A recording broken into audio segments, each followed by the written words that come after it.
Shalom, selamat pagi buat anak-anak semua.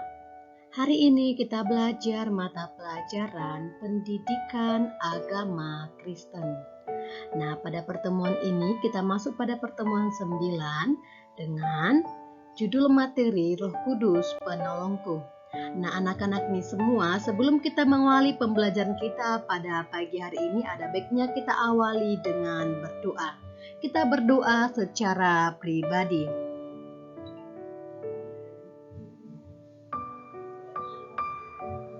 Amin. Anak-anak Miss, mari perhatikan pada slide berikut ini. Beberapa waktu yang lalu, orang-orang yang cerdas di Jepang mengembangkan sebuah robot yang dapat membantu orang yang sudah tua dan pelupa. Robot itu akan menolong mereka untuk mengingatkan makan atau minum obat. Robot itu dirancang dengan kemampuan yang canggih seperti mampu mengenali wajah tuannya dan mengenal suara tuannya. Lalu, robot itu pun dapat berbicara dengan sederhana, misalnya, hari ini Bapak Ibu harus pergi ke rumah sakit untuk memeriksa kesehatan. Atau, sekarang saatnya untuk meminum obat. Kehebatan lainnya, robot itu pun dapat mengingatkan tuannya jika ada tamu yang membunyikan bel pintu. Dengan adanya robot itu, orang tua sangat tertolong. Ia tetap dapat melakukan kegiatan dengan baik karena ada yang menolongnya di masa tuanya. Hal itu membuktikan bahwa manusia selalu membutuhkan pertolongan dari pihak lain, entah itu orang atau benda. Mengapa manusia perlu penolong dalam hidupnya? Siapakah penolong dalam hidup manusia? Mari kita renungkan kedua pertanyaan berikut ini. Dari Kisah Para Rasul 16 ayat 4 sampai 12.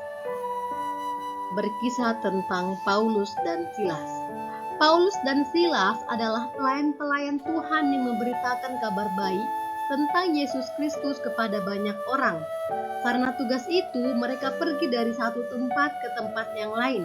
Mereka mengunjungi desa dan juga kota untuk memberitakan Injil. Pelayanan dan pengajaran mereka itu membuat iman jemaat bertumbuh kuat. Itulah tugas yang mereka lakukan, memberitakan Injil, melayani, dan mengajar jemaat Kristen. Suatu hari setelah melakukan pelayanan di Yerusalem, Paulus dan Silas hendak melanjutkan tugas mereka ke daerah Asia. Namun, di perjalanan Roh Kudus melarang Paulus untuk pergi ke daerah itu. Pada waktu itu, Paulus tidak mengetahui mengapa Roh Kudus melarangnya ke daerah itu. Tetapi ia dan Silas menuruti arahan Roh Kudus tersebut. Mereka mengubah arah perjalanan mereka. Mereka singgah di Troas. Di sana mereka beristirahat. Malam itu, oleh kuasa Roh Kudus, Paulus mendapat penglihatan. Ia melihat seseorang di Makedonia membutuhkan pertolongan mereka. Paulus bersama Silas memutuskan untuk pergi ke Makedonia. Akhirnya Paulus sadar dan mengerti mengapa sebelumnya Roh Kudus melarang mereka pergi ke Asia. Ternyata ada orang lain yang membutuhkan mereka di tempat lain, yaitu di Makedonia. Tampaknya Allah menginginkan mereka berdua memberitakan Injil lebih dahulu ke Makedonia. Paulus dan Silas berlayar ke Makedonia dan akhirnya mereka tiba di kota Filipi. Di sanalah mereka memberitakan Injil. Roh Kudus mengarahkan perjalanan pelayanan Paulus dan Silas. Allah tidak membiarkan Paulus dan Silas bekerja dengan akal dan pikiran mereka sendiri. Roh Kudus menolong mereka dengan mengarahkan pekerjaan dan pelayanan mereka. Kata Roh Kudus pasti tidak asing lagi kamu dengarkan. Siapakah Roh Kudus? Apakah kalian pernah mendengar kata Roh Kudus? Pastinya sering ya, Nak. Siapakah Roh Kudus itu? Roh Kudus adalah Allah yang hadir dalam diri manusia dalam bentuk roh. Apakah artinya? Artinya Roh Kudus adalah Allah yang ada tapi wujudnya tidak dapat kita lihat. sebagai contoh, kalian tahu bahwa angin itu ada dan kalian dapat merasakannya. Walaupun kalian tidak dapat melihat wujud angin, bukan? Roh Kudus sebagai pribadi Allah. Roh Kudus adalah salah satu bentuk pribadi dari Allah. Kenapa disebut salah satu bentuk? Karena Tuhan Allah, kita hadir dalam 3 bentuk dan 3 pribadi. Kalian tentunya pernah mendengar kata Allah Tritunggal. Itulah yang disebut dengan satu Allah yang hadir dalam 3 wujud atau 3 pribadi dengan tugas dan peran masing-masing yang memang berbeda. Siapakah Allah Tritunggal itu? Allah Tritunggal adalah Allah Bapa, Allah Anak, dan Allah Roh Kudus. Allah Bapa adalah sebutan bagi Allah yang menciptakan manusia dan seluruh isi dunia serta yang mengatur segala sesuatunya yang ada di dunia ini. Kita dapat mengenal Bapa melalui seluruh ciptaannya. Allah Anak adalah sebutan bagi Yesus Kristus yang telah turun ke dunia dalam bentuk manusia untuk menyelamatkan manusia. Kita mengenal melalui pemberitaan Alkitab. Allah Roh Kudus adalah sebutan bagi Allah yang hadir dalam bentuk roh di hati dan diri manusia. Kita dapat mengenalnya melalui suara hati kita yang menuntun pada kebenaran. Mengapa Roh Kudus diberikan pada manusia? Nah, coba kamu buka Alkitab kamu, bukalah Injil Yohanes 14 ayat 16 sampai dengan 18. Tuhan Yesus pernah berjanji bahwa Ia akan memberikan penghibur. Tuhan Yesus tahu bahwa para murid nanti akan mengalami banyak hal yang dapat membuat mereka merasa sedih dan takut setelah Tuhan Yesus tidak ada lagi di dunia ini. Karena itulah Tuhan Yesus memberikan penolong bagi manusia untuk menghadapi rasa sedih dan takut itu. Penolong bagi manusia itu yang kemudian kita kenal dengan nama Roh Kudus. Roh Kudus diberikan Tuhan untuk menyertai dan menolong umat manusia. Jadi Roh Kudus diberikan agar dapat menolong manusia yang berada dalam keadaan takut, bimbang, atau sedih. Tahukah kalian bahwa setiap manusia pasti merasakan takut dan sedih? Iya, semuanya pasti pernah ya nak. Misalnya takut gagal pelajaran di sekolah, ditinggalkan orang tua, sakit, menderita, dan sengsara atau sedih karena kehilangan orang tua, teman, saudara, atau karena mengalami penderitaan. Jika kamu sedang sedih, sendirian, dan takut, maka kamu tidak perlu takut lagi. Mengapa? Karena kita tahu bahwa Roh Kudus diberikan Allah untuk menyertai, menemani, dan menjaga kita. Lalu, apa yang harus kamu lakukan? Pertama-tama yang harus kamu lakukan adalah berdoa. Ketika kamu berdoa, Roh Kudus akan memberikan penghiburannya. Jika kamu gelisah, maka dengan berdoa, Roh Kudus akan memberikan ketenangan dalam hatimu. Kemudian, yang kedua, mau menerima pertolongan Roh Kudus. Roh Kudus dapat menolong secara langsung melalui hati nurani kamu. Atau seperti yang dialami oleh Rasul Paulus. Roh Kudus melarang Paulus pergi ke suatu tempat dan memberikan penglihatan sebagai pesan kepada Paulus. Roh Kudus mengarahkan pelayanan dan pekerjaan Paulus.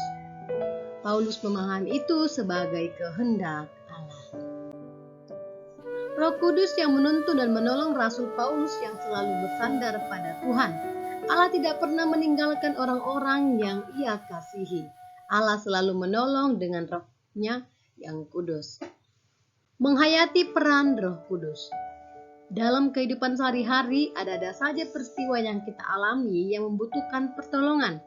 Kadang-kadang pertolongan itu kita butuhkan dari teman, guru, orang tua, atau benda-benda yang ada di sekitar kita. Kita membutuhkan pertolongan dari Roh Kudus yang memberikan kekuatan, semangat, dan harapan dalam hati kita masing-masing.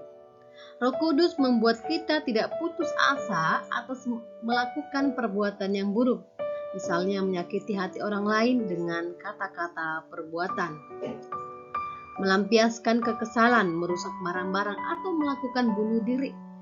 Kita tahu Allah tidak pernah meninggalkan anak-anak yang dikasihinya, dan Ia tidak suka pada anak-anak yang mudah putus asa serta melakukan perbuatan buruk di hadapannya. Nah, anak-anak Mi, sebagai bahan renungan kita pada pertemuan ini, mari kita saksikan video berikut ini. Roh Tuhan datang untuk menolong. Kisah Para Rasul 2 ayat 1-42.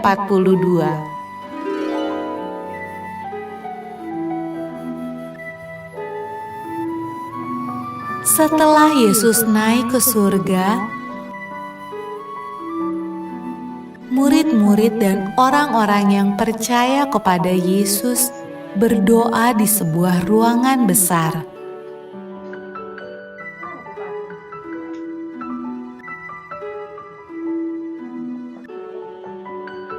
Lalu, sesuatu yang menakjubkan terjadi. Awalnya terdengar seperti tiupan angin yang kencang.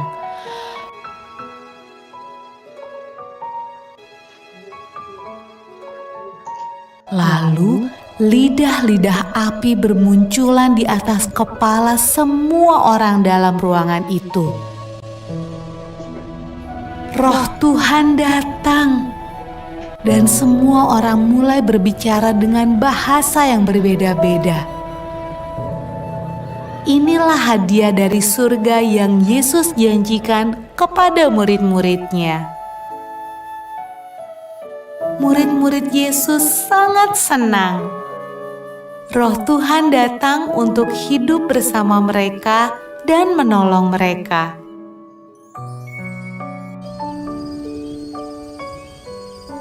Pada malam ketika Roh Tuhan turun ke atas murid-murid Yesus, ada banyak orang asing di Yerusalem. Mereka berbicara dengan bahasa yang berbeda-beda. Waktu mereka mendengar murid-murid Yesus berdoa, mereka datang untuk melihat suara ribut apa itu.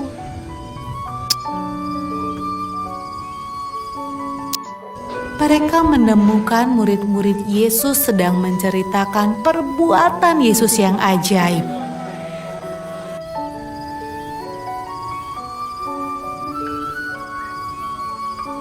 Tetapi mereka semua terkejut karena mereka mendengarnya dalam bahasa mereka masing-masing.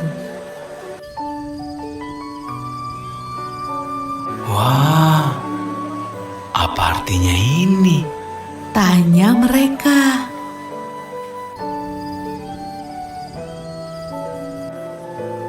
Roh Kudus selalu membantu semua orang yang mengikut Tuhan Yesus sampai sekarang.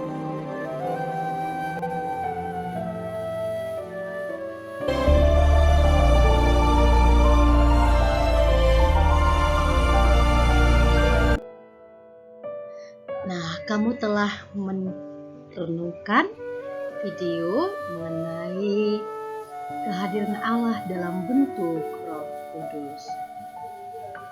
Nah, anak-anak Miss, untuk tugas kamu, daftarkanlah hal-hal apa saja yang membutuhkan pertolongan dan dari siapa saja pertolongan itu dapat datang.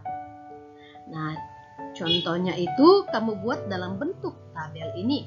Contohnya, Paulus dan Silas melakukan pelayanan kepada orang-orang yang belum percaya kepada Kristus. Nah, sumber pertolongannya adalah Roh Kudus membimbing dan mengarahkan pelayanan Paulus dan Silas. Nah, kamu buat seminimalnya 4. Kamu boleh buat dalam bentuk kehidupan sehari-hari yang kamu jalani. Oke, anak-anak Miss, sampai di sini sudah paham ya nak untuk tugasnya?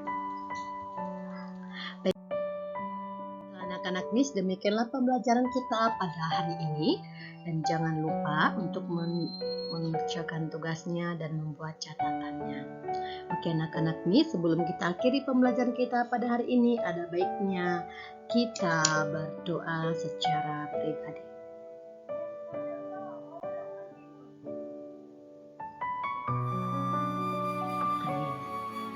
Oke anak-anak Miss, sampai bertemu untuk pertemuan selanjutnya. Tuhan Yesus memberkati. Shalom.